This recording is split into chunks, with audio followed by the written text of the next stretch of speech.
Hello students, देखो last class हम लोगों ने सॉलिड स्टेट के अंदर डिफेक्ट्स को डिस्कस किया था, जहां पे मैंने आपको दो इंपॉर्टेंट डिफेक्ट्स बताए थे, एक शॉर्टकी डिफेक्ट और दूसरा फ्रेंकल डिफेक्ट। थोड़ा बहुत याद दिला देता हूं।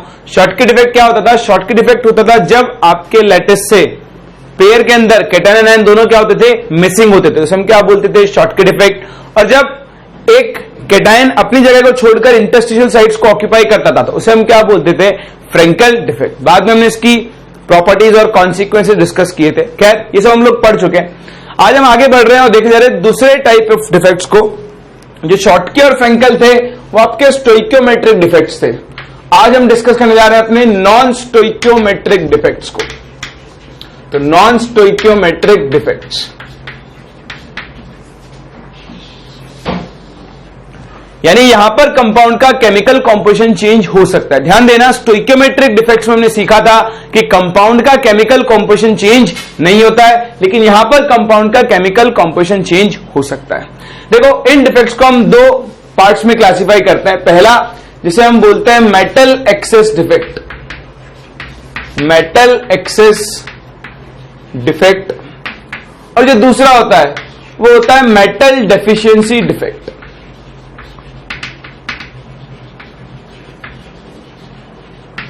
ठीक, देखो नाम से पता लग रहा है, जब हम एक आयनिक लैटिस की बात करते हैं, एक आयनिक लैटिस की, आयनिक लैटिस के अंदर कैटायंस होते हैं, एनायंस होते हैं,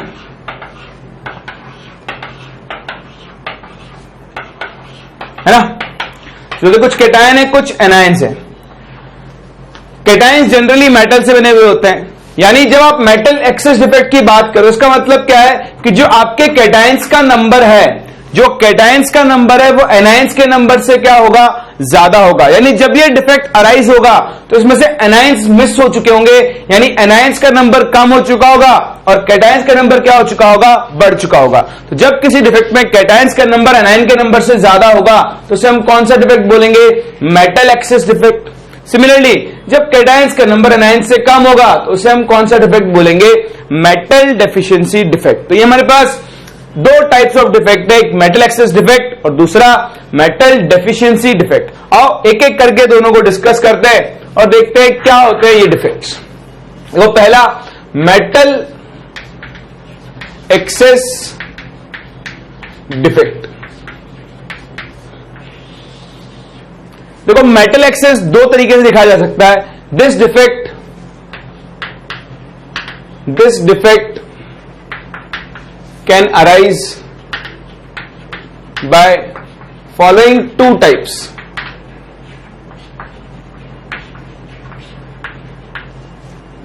First is, देखो first defect क्या है? when an anion is missing from its lattice site. जब एक एनायन अपनी नॉर्मल लैटिस साइट से मिसिंग हो, तो देखो कैटायन एनायन, जब एक एनायन मिस हो जाएगा तो कैटायंस का नंबर ज्यादा होगा और एनायंस का नंबर क्या होगा? कम। तो जब किसी लैटिस में एक एनायन अपनी नॉर्मल लैटिस साइट से मिस हो गया है तो उस डिफेक्ट को हम क्या बोलेंगे? Metal excess defect. देखो फॉर एग्जांपल हम बात करें NaCl की, तो सपोज ये एक NaCl का क्रिस्टल है जिसमें बहुत सारे Na+ और Cl- आयंस प्रेजेंट है।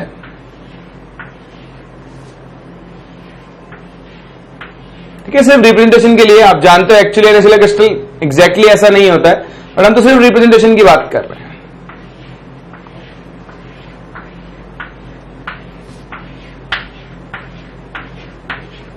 ठीक, तो मान लो ये Na+, ये Cl-, Na+, Cl-, Na+, Cl-, Na+, और इस तरह चलता रहेगा। अब हो गया, जैसे मान लो मैं इसको येलो कलर से शो कर रहा हूं, यहां एक क्लोरीन एटम था, बाकी सब जगह Na+, Cl- से, ये क्लोरीन एटम मान लो यहां से मिसिंग है, एनायन मिसिंग। ठीक, तो यहां से एक एनायन गायब हो गया।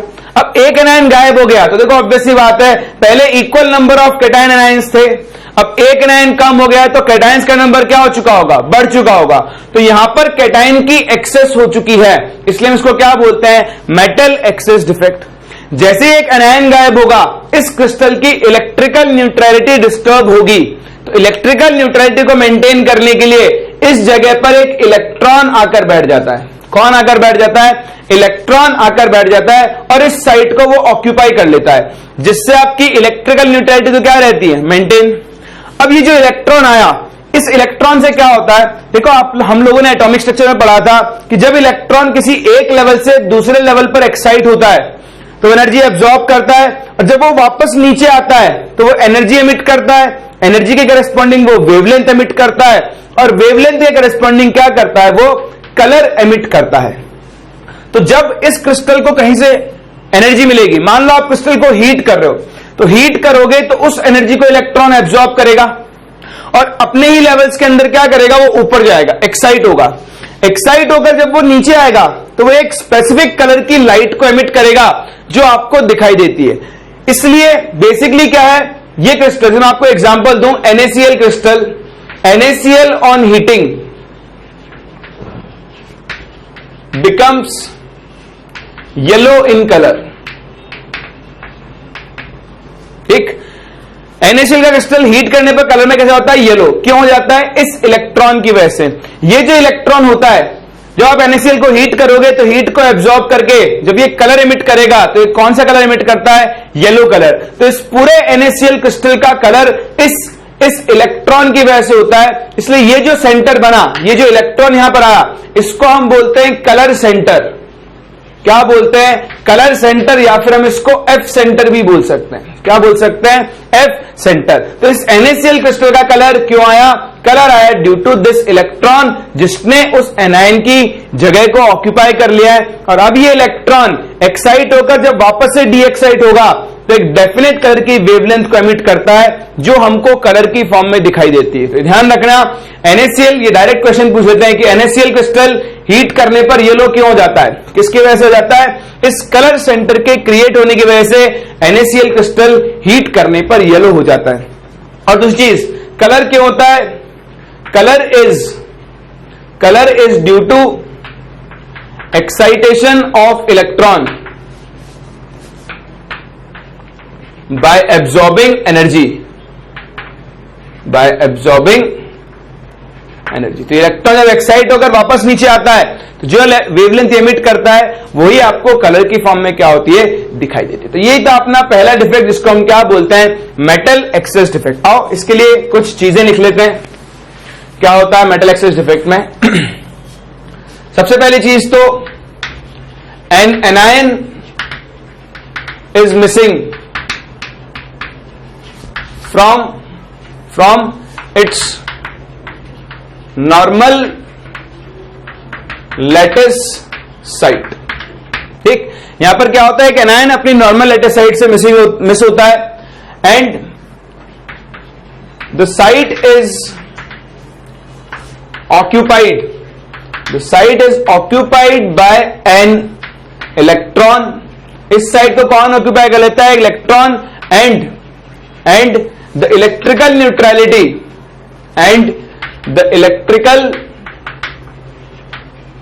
neutrality of crystal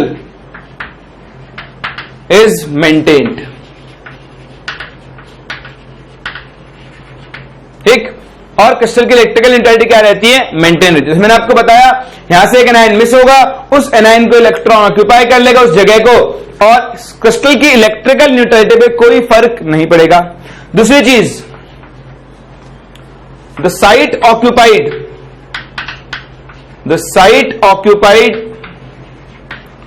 by the electron is called colour centre, और रादर आप इसे एफ सेंटर बोलते हो। कलर सेंटर और F centre, and is responsible for the colour of crystal. ठीक, तो ये जो साइट बनी, इस साइट को हम एफ सेंटर बोलते हैं, और एफ सेंटर क्रिस्टल के कलर के लिए क्या होता है? रेस्पॉन्सिबल होता है। फर्दर देखो, और जो हमने यहां पे डिस्कस किया, कलर किस वजह से होता है? Colour is due to color of crystal is due to excitation of electron to higher energy levels by absorbing energy.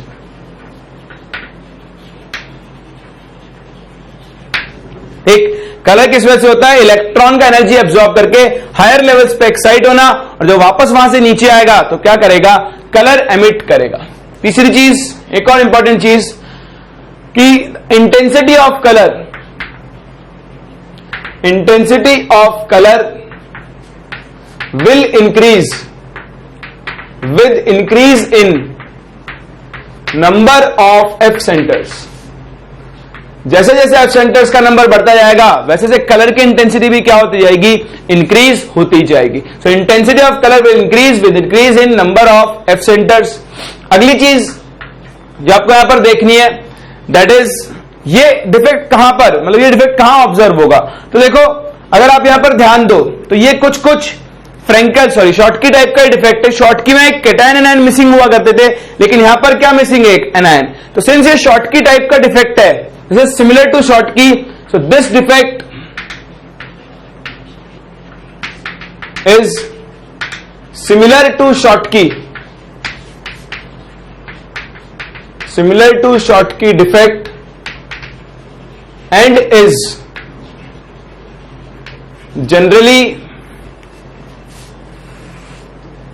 generally shown by crystals showing Schottky defect.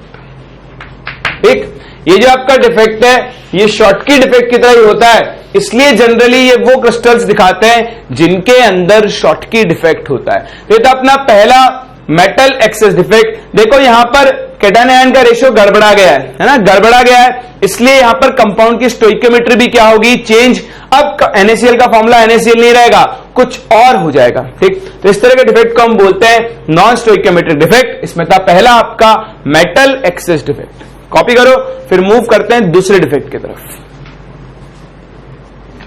फिर देखो मेटल एक्सेस डिफेक्ट का ही second type, जिसको हम यहां discuss करने जा रहे हैं। देखो पहले टाइप में तो क्या हुआ? एक एनायन अपनी लेटेस्ट साइड से मिसिंग होता है। दूसरा होगा कि एनायन चेंज नहीं हो, एनायन तो वह उतने ही रहे, लेकिन हो क्या? कैटायन बदल जाए, मतलब कैटायन का नंबर बढ़ जाए, क्योंकि मेटल एक्सेस डिफेक्ट है तो कैटायन को बढ़ना ही होगा। तो सेकेंड डिफेक्ट है, मतलब सेकेंड टाइप है due to extra cation in crystal. अभी अगेन नंबर ऑफ एनायन कम है और एक्स्ट्रा कैटायन आ गया तो कैटायंस का नंबर क्या हो जाएगा? ज्यादा। तो ये भी किस टाइप में काउंट होगा? Metal excess defect. देखो इसका बेस्ट एग्जांपल है ZNO। ZNO on heating turns yellow. तो देखो ये येलो क्यों टर्न होता है, आओ इसी चीज को डिस्कस करते हैं। जब आप ZNO को हीट करते हो, ये ZNO सॉलिड है, तो इसको हीट करने पर क्या होता है? Zn जिंक बनता है। जिंक की ऑक्सीडाइजेशन की टेंडेंसी ज्यादा है तो Zn2+ कैटायन बनाता है, साथ में ये हाफ O2 ऑक्सीजन गैस को रिलीज करता है। तो ZNO को हीट करते ही क्या होगा? ऑक्सीजन गैस तो उड़ जाएगी, ZNO के अंदर कौन रह जाएगा? Zn2+ और साथ में 2 इलेक्ट्रॉन लूज कर देगा। अब होगा क्या? जो आपका ZNO क्रिस्टल था, जैसे मान लो आपका ZNO क्रिस्टल है,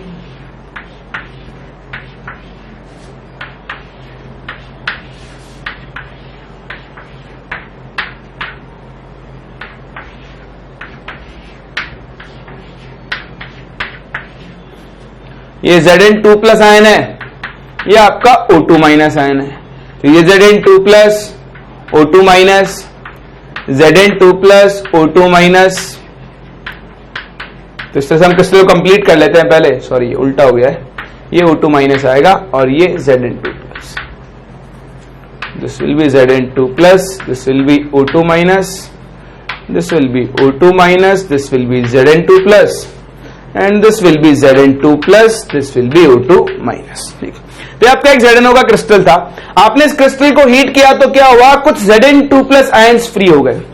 तो यहां से क्या होगा, ये जो Zn2+ आयंस फ्री हुए, एक्चुअली फ्री तो Zn और O दोनों हुए थे, लेकिन O2 तो गैस फॉर्म में बाहर निकल गया और Zn2+ आयन यही क्रिस्टल में रह गया। तो ये क्या करेगा, ये Zn2+ आयन आकर इस लैटिस की इंटरस्टिशियल साइट को क्या कर लेता है, ऑक्यूपाई कर लेता है। तो ये Zn2+ आयन आएगा और क्रिस्टल की इंटरस्टिशियल साइट को ऑक्यूपाई कर लेगा। तो अब देखो 1 2 3 4 5 6 Zn2+, 1 2 3 4 5 6 O2 माइनस प्रेजेंट थे, लेकिन अब एक्स्ट्रा Zn+ आ गया, यानी कितने हो गए, 7 Zn2+ हो गए और O2 माइनस तब भी कितने हैं, 6। अगेन एक केटायन एक्स्ट्रा है, इसलिए इस डिफेक्ट को क्या बोलेंगे, मेटल एक्सेस डिफेक्ट। तो सिंस यहां पर केटायन एक्सेस में है तो हम इसको क्या बोल देंगे, मेटल एक्सेस डिफेक्ट। पूरा चीज समझ में आ रही है। अब हुआ क्या, Zn2+ आने से इसकी इलेक्ट्रिकल न्यूट्रलिटी क्या हो गई है, डिस्टर्ब हो गई है। तो इलेक्ट्रिकल न्यूट्रलिटी को मेंटेन करने के लिए इलेक्ट्रॉन्स इस Zn2+ की नेबरिंग साइट को ऑक्यूपाई कर लेंगे। तो देखो इलेक्ट्रॉन्स ने इसकी नेबरिंग साइट को ऑक्यूपाई कर लिया। ये तो पिछले केस जैसा ही केस हो गया भाई, जहां एफ सेंटर क्रिएट हुआ था। तो यहां पर भी क्या होगा, ये इलेक्ट्रॉन जब एनर्जी एब्जॉर्ब करके एक्साइट होंगे तो ये भी क्या करेंगे, कलर शो करेंगे। इसीलिए ZnO का क्रिस्टल हीट करने पर कैसा हो जाता है, येलो हो जाता है। क्यों, क्योंकि अगेन इंटरस्टिशियल साइट्स पर इलेक्ट्रॉन्स आ गए, तो इलेक्ट्रॉन्स को एनर्जी मिलेगी तो ऊपर जाएंगे, एक्साइट होंगे, जब वापस भी एक्साइट होंगे तो क्या करेंगे, कलर एमिट करेंगे, जो आपको यहां पर दिखाई देता है। तो बस ये था आपका सेकेंड टाइप का डिफेक्ट। देखो डायरेक्ट क्वेश्चन पूछ लेते हैं कि ZnO हीट करने पर येलो क्यों दिखाई देता है, due to metal excess defect. ध्यान रखना, कभी भी क्वेश्चन पूछ ले किसी क्रिस्टल को हीट करने पर वो कलर शो कर रहा है तो उसका रीजन क्या होगा, वहां पर metal excess defect will be the reason behind this, या फिर आप इसको एफ सेंटर या फिर कलर सेंटर्स भी बोल सकते हो। और आ रही बात समझ में, चलो तो ये वो अपना सेकेंड टाइप ऑफ डिफेक्ट। चलो इसको भी लिख लेते हैं, मतलब रिप्रेजेंट करते हैं स्टेटमेंट्स की फॉर्म में। तो होगा क्या यहां पर कि Zn2+ ions occupy interstitial sites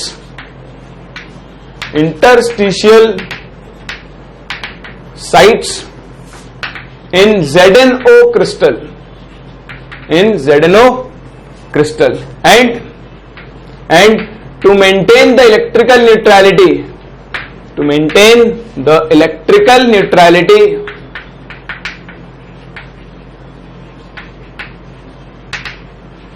in the crystal of lattice, electrons occupy the neighboring interstitial sites।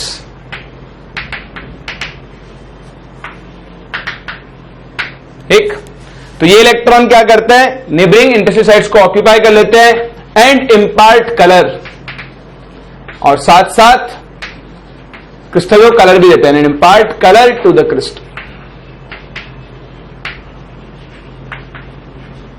ठीक है, तो बस यही होता है आपका second non stoichiometric defect, that is metal excess defect. देखो याद करो फ्रेंकल डिफेक्ट में भी यही होता था, कैटायन अपनी जगह को छोड़कर इंटरस्टिशियल साइट में आ जाता था। तो हम ये बोलते हैं कि this defect is similar to Frenkel defect.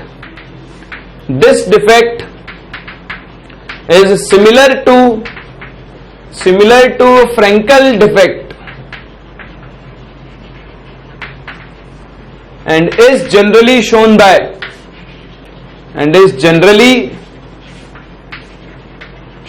by lattice या compound, generally shown by compound showing Frenkel defect।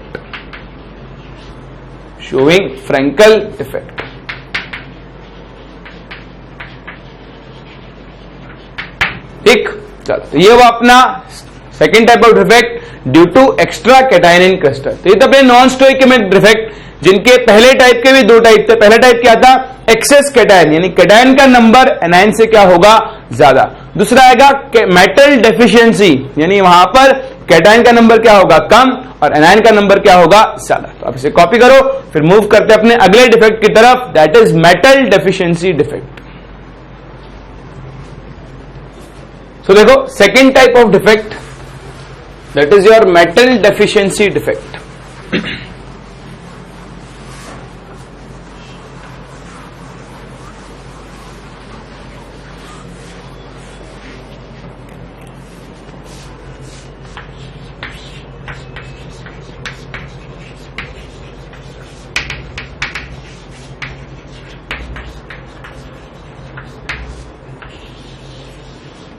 देखो क्या होता है मेटल डेफिशिएंसी डिफेक्ट, इसमें क्या होता है सबसे बड़ी चीज, तो ये डिफेक्ट कौन शो करता है? This defect is shown by cations या by metals which can show variable valencies, example बताओ वेरिएबल वैलेंसीज कौन शो करता है? इनऑर्गेनिक में पढ़ते हैं ट्रांजिशन मेटल्स, यानी आपकी डी ब्लॉक मेटल्स, जैसे Fe हो गया, कोबाल्ट हो गया, निकल हो गया, ये सब आपकी ट्रांजिशन मेटल्स है और ये वेरिएबल वैलेंसीज शो करते हैं। तो ये डिफेक्ट सिर्फ वही मेटल शो करेंगे जिनकी वेरिएबल वैलेंसीज होंगी। फॉर एग्जाम्पल FeO में आयरन कौन सी स्टेट में होता है? +2, ऑक्सीजन कौन सी स्टेट में होता है? -2। तो अगर मैं FeO का क्रिस्टल बनाऊं तो मान लो ये आपका Fe2+ आयन है, ये O2-, ये Fe2+, ये O2-, फिर अगेन ये आपका O2-, Fe2+, O2-, Fe2+, बढ़ाते जाओ, ये भी क्या बन जाएगा? Fe2+, ये O2-, ये Fe2+ और ये O2-। तो ये आपके पास सपोज FeO का एक क्रिस्टल है। अब होगा क्या? मेटल डेफिशिएंसी डिफेक्ट, यानी यहां पर एक मेटल आयन अपनी जगह से गायब हो जाएगा। मान लो ये यहां से गायब हो गया। अब देखो गायब हो गया तो मेटल का नंबर क्या हो गया? कम। +2 चार्ज गायब हो गया, तो इस +2 चार्ज को बैलेंस करने के लिए क्या होता है भाई? इलेक्ट्रिकल न्यूट्रलिटी डिस्टर्ब हो गई, तो इलेक्ट्रिकल न्यूट्रलिटी को मेंटेन करने के लिए यहां पर +2 चार्ज को बैलेंस करने के लिए दो आयरन एटम अपनी वैलेंसी को +2 से बढ़ाकर +3 कर लेंगे। कितना कर लेंगे? +3। तो देखो इसको +2 चार्ज कंपनसेट हो जाएगा। पहले ये भी +2 था, ये भी +2 था, इसने अपना चार्ज 1 यूनिट से बढ़ाया +3, इसने अपना चार्ज बढ़ाया 1 यूनिट से। अब देखो, अब इस क्रिस्टल की स्टोइकियोमेट्री चेंज हो चुकी है। यहां पे आयरन +2 स्टेट में भी है, +2 और यहां पे आयरन +3 स्टेट में भी है, जबकि एक आयरन एटम यहां से क्या है? मिसिंग है। तो सिंस एक आयरन एटम यहां से मिसिंग है तो इसको हम क्या बोलेंगे? मेटल डेफिशिएंसी डिफेक्ट, पहली चीज। दूसरा, इलेक्ट्रिकल न्यूट्रलिटी को मेंटेन करने के लिए कुछ आयरन्स ने अपनी वैलेंसी क्या, कुछ आयरन एटम्स ने अपनी वैलेंसी को क्या कर लिया है? बढ़ा लिया है। तो इस डिफेक्ट को शो करने की नेसेसरी कंडीशन क्या है कि जो भी मेटल इस डिफेक्ट को शो करेगा उसकी वैलेंसी कैसे होनी चाहिए? वेरिएबल। अगर उसकी वैलेंसी फिक्स्ड है, मान लो मैं बात करूं ZnO, तो ZnO इस डिफेक्ट को शो नहीं कर सकता। तो इंपॉर्टेंट यह है कि इसकी कंडीशन के ऊपर ध्यान देना। सिर्फ वो मेटल्स या वो मेटल आयंस ये डिफेक्ट शो कर सकते हैं जिनकी वैलेंसी कैसी होगी? वेरिएबल। तो ध्यान देना, क्वेश्चन आपसे डायरेक्टली ऐसे पूछा जा सकता है कि which of the following can show metal deficiency defect, तो सिर्फ वो शो कर सकता है जिसकी वैलेंसी क्या हो? वेरिएबल। बस अब यहां पे कंपाउंड की स्टोइकियोमेट्री चेंज हो गई है, इसलिए इस डिफेक्ट को हम क्या बोलते हैं? Metal deficiency defect. बोलो, लिख सकते हैं। तो बोल सकते हैं कि a metal ion is missing from its lattice site and to maintain electrical neutrality बताओ क्या होता है? other metal ions या some of the cations increase their valency,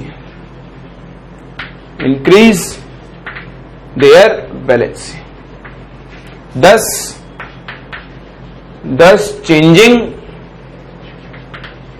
changing the stoichiometry of crystal.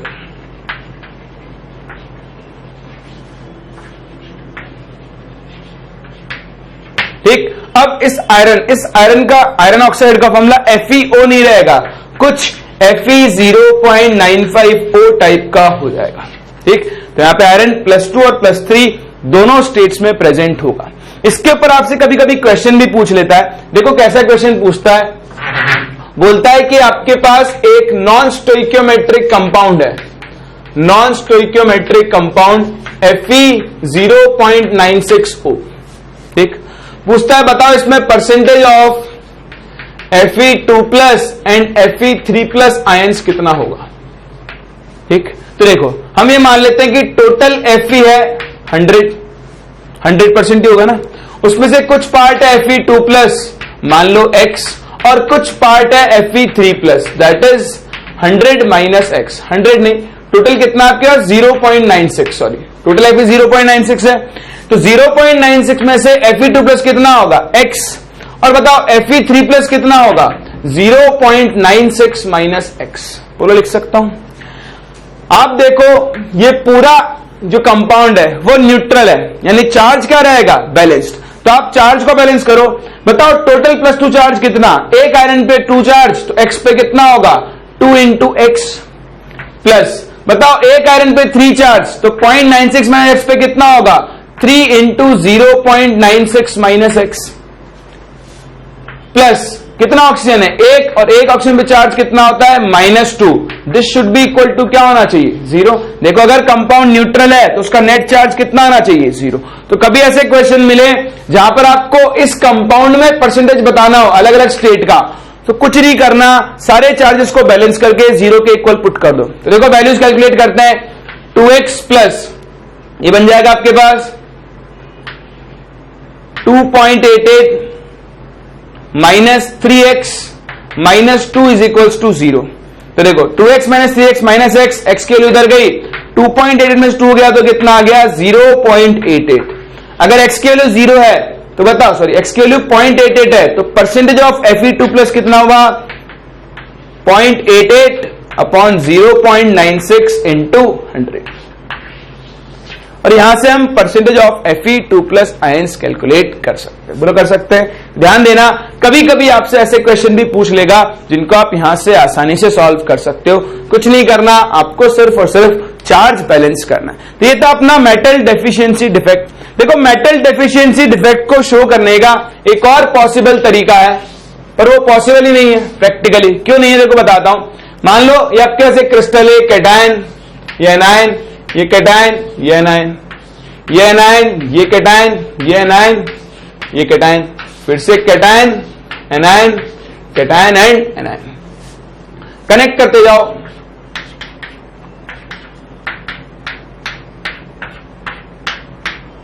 Like this. अब हो गया metal deficiency होनी है। एक और तरीके से हो सकती है, जब एनायन का नंबर क्या हो ज्यादा और कैटायन का नंबर क्या हो कम, तो क्या हो कि मान लो एक एनायन आकर इस इंटरस्टिशियल साइट को ऑक्यूपाई कर ले, तो देखो अब एनायंस का नंबर क्या हो गया है ज्यादा और कैटायन का नंबर क्या हो गया है कम। ये पॉसिबल नहीं है डिफेक्ट। क्यों?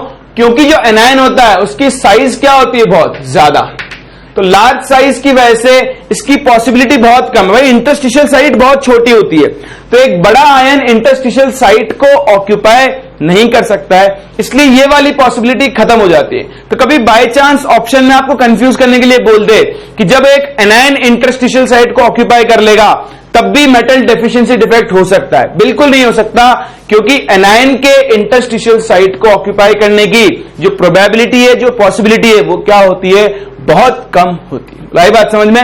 ये था अपना second type of defect that is metal deficiency defect. इसकी कंडीशन याद रखना कि ये सिर्फ और सिर्फ वो मेटल शो करता है जो वेरिएबल वैलेंसी एग्जिबिट कर सकते हैं। क्लियर? चलो फिर अपने दो type of non stoichiometric defect, इसमें एक टाइप और बचता है जिसको हम बोलते हैं डोपिंग।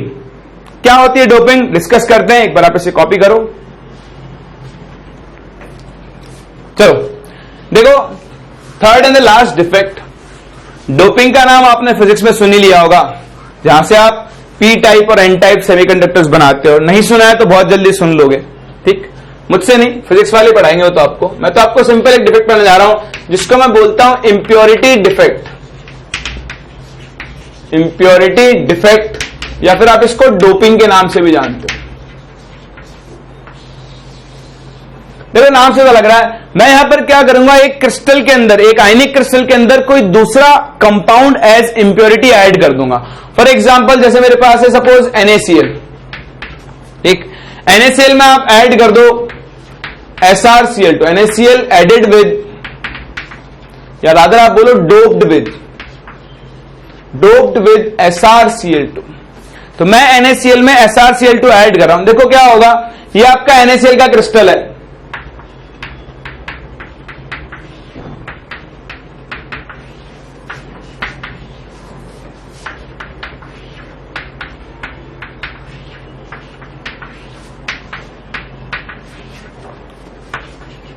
ठीक। तो ये हमने NaCl का क्रिस्टल बना लिया है, एक कनेक्ट कर दो, ठीक। ये बन गया अपना NaCl का क्रिस्टल। अब आपने क्या किया, इसमें Sr2+ ऐड किया। देखो क्रिस्टल में कुछ भी ऐड करो, कोई भी प्रोसेस हो, उसकी इलेक्ट्रिकल न्यूट्रलिटी क्या रहेगी, मेंटेन। तो देखो होगा क्या, जैसे आप Sr2+ ऐड करोगे, इस एक Na+ को क्या करेगा, Sr2+ रिप्लेस करेगा। लेकिन एक Na+ को रिप्लेस करने से इसकी इलेक्ट्रिकल न्यूट्रलिटी मेंटेन नहीं रहेगी, क्योंकि एक Na+ पे तो 1 चार्ज था 1 यूनिट का, इस पे चार्ज कितना है 2 यूनिट। तो ये अपने साथ साथ, इसके साथ साथ एक और Na+ को गायब करेगा, जिसकी वजह से यहां पे क्या हो जाएगी, कैटायनिक वैकेंसी क्रिएट हो जाएगी, कैटायनिक वैकेंसी, जिसे आप पॉजिटिव होल भी बोलते हो। क्या बोलते हो, पॉजिटिव होल। तो हुआ क्या, आपने जब SrCl2 से NaCl को डोप किया, तो एक Sr2+ ने 2 Na+ को रिप्लेस किया। एक Na+ की जगह तो वो खुद जाके बैठ गया, और दूसरे Na+ की जगह क्या हो गया, एक होल क्रिएट हो गया। अब जब इसमें करंट पास करोगे इस क्रिस्टल के अंदर, तो होगा क्या, ये Na+ इधर शिफ्ट होगा, जैसे इधर शिफ्ट होगा तो होल यहां बन जाएगा, फिर अगला Na+ यहां शिफ्ट होगा तो होल आगे शिफ्ट हो जाएगा। इस तरह से होल मूव करता है, और होल के साथ साथ कौन मूव करता है, करंट मूव करता है। इसलिए इस तरह के कंडक्टर्स को हम P type, positive whole type conductor, semiconductors बोलते हैं। तो डिटेल में आप इनको फिजिक्स में पढ़ोगे। मेरा काम तो आपको बताना कि डोपिंग कैसे करते हैं, और हमारे लिए डोपिंग किस तरह काम में आएगी। अगर आपने एक सिंगल वैलेंसी वाले कैटायन में एक 2 या 3 वैलेंसी वाला कैटायन रिप्लेस कर दिया है, तो जितना उस कैटायन का चार्ज होगा वो उतने कैटायंस को क्रिस्टल से गायब कर देगा। अगर इसके ऊपर 3+ चार्ज होता तो ये 3 Na+ को गायब करता। बोलो आ रही बात समझ में। इसके ऊपर बेस्ड आपसे एक टाइप ऑफ क्वेश्चन पूछा जाता है, जो मैं आपसे डिस्कस करने जा रहा हूं। ध्यान देना क्वेश्चन के ऊपर। सो द क्वेश्चन इज, तो देखो question is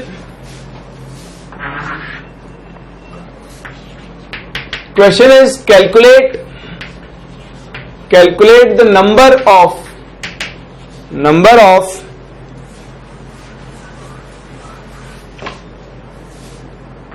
cationic vacancies created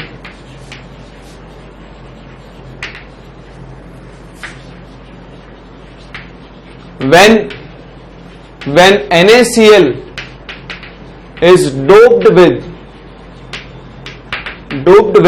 what? Doped with 10⁻³ mole% SrCl2। तो आपको नंबर ऑफ कैटायनिक वैकेंसीज बतानी है जब आपने NaCl को 10⁻³ mole% SrCl2 के साथ क्या किया है, डोप किया। तो देखो आप मान लो, लेट हमारे पास परसेंटेज निकालना है, तो आप चाहो तो 100 मोल मान सकते हो, आप चाहो तो 1 मोल मान सकते हो, ठीक। तो मैं 100 मोल मान के चल रहा हूं। Let 100 moles of NaCl is present, ठीक। बताओ 100 मोल है, तो 100 मोल का परसेंटेज कितना होगा, 10⁻³ मोल%, ठीक। तो 100 मोल NaCl में आपने SrCl2 एडेड कितना है, 10⁻³ मोल। बोल सकता हूं 100 मोल के 10⁻³ मोल होगा। चलो अगर SrCl 10⁻³ मोल है, तो देखो SrCl2 अपने को क्या देगा, Sr2+ + 2Cl-। तो बताओ 10⁻³ मोल SrCl2 से Sr2+ भी कितना बनेगा, 10⁻³ मोल। अब जैसा मैंने आपको बताया जब Sr2 प्लस NaCl के क्रिस्टल में जाएगा तो एक Sr2 प्लस बताओ कितने Na प्लस को रिप्लेस करेगा? वेरी गुड, कितने को? 2। तो मैं क्या बोलूंगा कि सिंस 1 Sr2 प्लस, यार अगर आप चलो वानी लिखते हैं 1 Sr2 plus will replace 2 Na plus ions, और बताओ 2 Na प्लस आयंस को रिप्लेस करने पर कितनी वैकेंसीज क्रिएट होंगी? जब 2 Na प्लस आयंस को आप रिप्लेस करते हो तो एक वैकेंसी क्रिएट होगी, यानी एक Sr2 प्लस के करस्पॉन्डिंग यहां पर एक कैटायनिक वैकेंसी क्रिएट हो रही है। सो हम बोलेंगे will replace 2 Na plus ions and will create 1 cationic vacancy. बोलोगा? तो अगर एक Sr2 प्लस से एक कैटायनिक वैकेंसी क्रिएट हो रही है तो बताओ 10⁻³ मोल Sr2 प्लस से कितनी कैटायनिक वैकेंसीज क्रिएट होंगी? 10⁻³ मोल कैटायनिक वैकेंसीज होगा। बताओ नंबर कितना हो गया? 10⁻³ मोल का हो गया 10⁻³ इंटू Na कितना? 6.023 इंटू 10⁻³। तो बताओ नंबर ऑफ कैटायनिक वैकेंसीज कितनी हो गई? 6.023 इंटू 10⁻20। 100 मोल NaCl में आपके पास 6.023 10⁻20 कैटायनिक वैकेंसीज होंगी। और बात समझ में आ रही है? तो इस तरह से हम क्रिस्टल के अंदर number of cationic vacancies calculate कर सकते हैं कि अपने गिवन क्रिस्टल में कितनी कैटायनिक वैकेंसीज होंगी। क्लियर है? तो बस यही अपना आंसर होगा। देखो ये 100 मोल में इन 100 मोल, अगर आपसे पर मोल पूछ ले पर मोल, तो भाई 100 मोल में इतनी है, तो बताओ पर मोल कितनी होगी? इसको डिवाइड बाय 100 कर दो तो 6.023 इंटू 10⁻, कितना हो जाएगा? 18 कैटायनिक वैकेंसीज। ठीक है ना? अभी तो उसने हमसे पूछा कितनी कैटायनिक वैकेंसीज क्रिएट होगी, तो हमने 100 मोल माना था, तो 100 मोल के लिए तो वैकेंसीज कितनी आई? इतनी। अगर आपको पर मोल आंसर देना है तो बताओ पर मोल के लिए वैकेंसीज कितनी होगी? 6.023 इंटू 10⁻18। तो यही होगा अपना आंसर कि 6.023 इंटू 10⁻18 कैटायनिक वैकेंसीज क्रिएट हुई जब आपने NaCl को किसके साथ डोप किया? SrCl2 के साथ। जरूरी नहीं है आप SrCl2 के साथ ऐड करो। मान लो आप इसको AlCl3 से डोप करते, AlCl3 में Al3 प्लस आयन है, तो एक Al3 plus ion 3 Na plus को रिप्लेस करेगा, एक Na प्लस खुद ऑक्यूपाई कर लेगा और बाकी 2 क्या क्रिएट कर देगा? Cationic vacancies. चलो अब आप इनके ऊपर बेस्ड क्वेश्चंस कर लोगे, मैंने आपको हिंट दे दिया है। ऐसे क्वेश्चन ये डायरेक्ट एनसीईआरटी में क्वेश्चन है ऐसा जो आपसे पूछे जा सकते हैं। ठीक, तो कुछ नहीं करेगा, कंपाउंड चेंज कर देगा, वैकेंसीज बढ़ा भी सकता है और कम भी कर सकता है। तो ये था अपना लास्ट डिफेक्ट जिसको हम बोलते हैं डोपिंग या फिर इंप्योरिटी डिफेक्ट, और यहीं पर अपना सॉलिड स्टेट चैप्टर खत्म होता है। देखो हमने यहाँ पे सब कुछ कवर कर लिया है। इंपॉर्टेंट ये थ्योरेटिकल पार्ट था जो जनरली लोग आपको तरीके से नहीं पढ़ाते हैं। मैंने बहुत आराम से एक एक चीज आपको बताई अबाउट दीज डिफेक्ट्स।